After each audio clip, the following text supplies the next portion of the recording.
The Remax brokers in my market didn't really want to talk strategy. So it's lonely. It's not profitable. They weren't lawsuits, but they were ethics.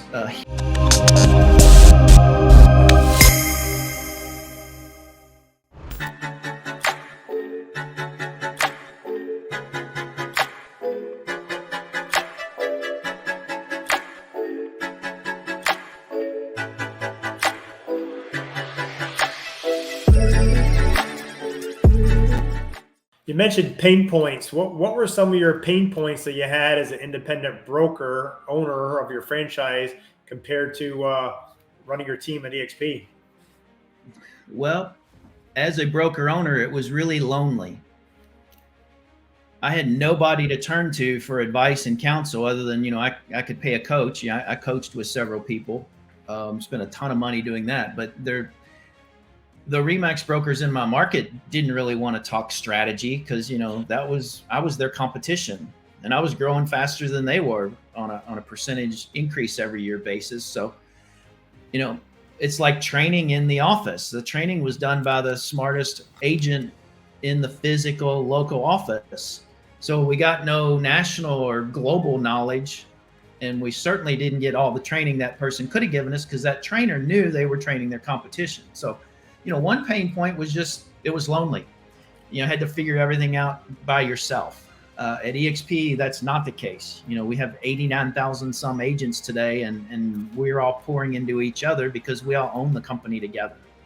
And, I know you're the same like me. I would help any agent in eXp anywhere, whether they're in my organization or not, because if I can help them win, the company wins. And when the companies win, and all the agent owners win by default. So right.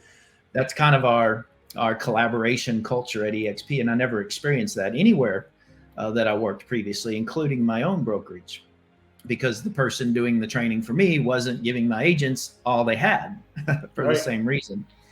So another pain point is profitability. Quite frankly, most brokerages aren't profitable unless they have scale, hundreds of agents. Certainly the mom and pops, the 30, 40, 50 agent brokerages are smaller. They're not making money unless the broker owner has a team or is a big producer, him or herself. And that's really what's paying the bills. I would encourage all of our broker owner listeners or viewers to pull your GCI out of your P&L and see if you still have a profitable model. And I would wager you don't. That was with me, and I spend a lot of time bringing brokerages to eXp now. And that's what I see almost in every single case, unless they've got several hundred and they're just making it up on volume, as we say. Right. So it's lonely. It's not profitable. Technological advancements. I used to be in the IT business, I told you, for 20 years prior to real estate. And technology gets faster and twice as expensive, or excuse me, half as expensive every 12 months. And so you're constantly changing. Agents want the best next shiny penny. They always want more. They always want a better website, better leads. You know the game. Right. So that's a struggle for a broker owner that doesn't have the profitability to be able to afford to do that. They want systems to do online document management and electronic signature systems and CRMs and lead generating systems. And it's just hard. It's downright hard. and expensive, right? And all those systems you just mentioned, we get it at eXp for what, $85 a month. I mean, yeah. That brings a question. Did you ever put a number on how much money you were saving by partnering up with eXp compared to a broker? I haven't. I built a lot of spreadsheets looking at, okay, well, what's, because at Remax I had a 95-5 split. I mean, what's better than that, right? I mean, right. There's 100% split with a big transaction fee. I guess that would be better by some people's standards. But, I built spreadsheets to say, oh yeah, actually an 80-20 split with a $16,000 cap is better, and it gets better at this sales dollar. So I ran that for all of my team members and myself based on the volume we'd done the prior year. And I saw the profitability point, and it was profitable, inside of about 6 months because of our capping system. But yeah, very expensive. And something else, I got pulled into a couple of different they weren't lawsuits, but they were ethics hearings, and we were not guilty in either of the ones. But man, the distraction and the expense for legal representation, and it's sad that somebody can come after you and you can be victorious, but you spent tens of thousands of dollars on attorney fees, and you can't even count the distraction cost that is.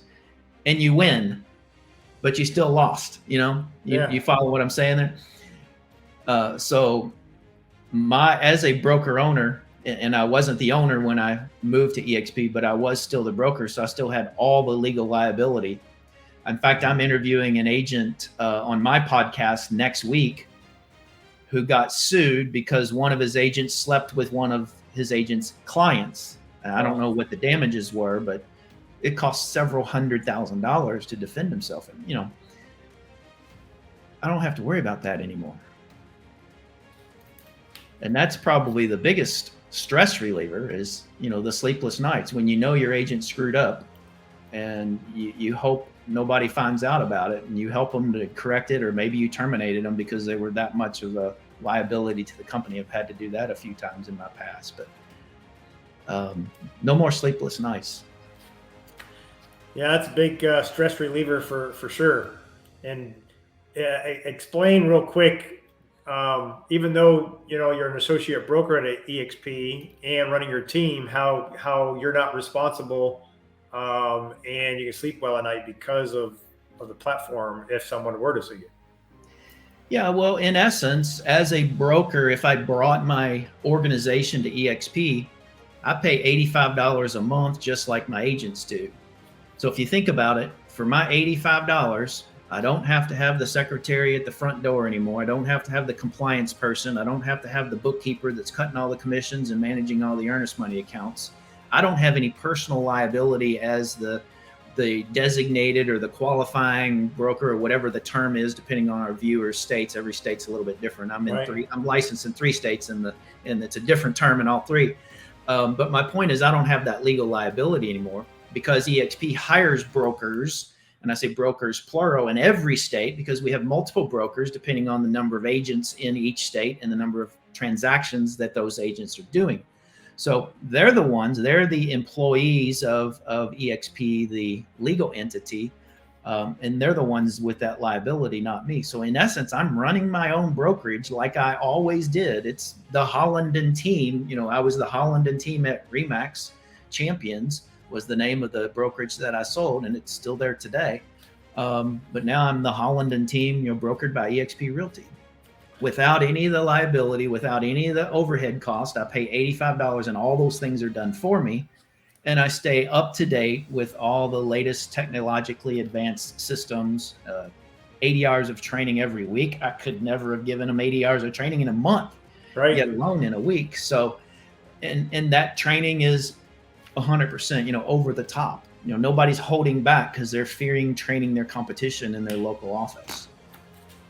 Speaking of the local office, when I came to eXp, I bought an office condo because my team was used to working out of an office, but ended up selling it a couple of years ago because they stopped coming to the office. They realized, we really don't need this. And COVID contributed to that a little bit, obviously. But even pre-COVID, some of my agents weren't coming in at all unless they were dropping off paperwork.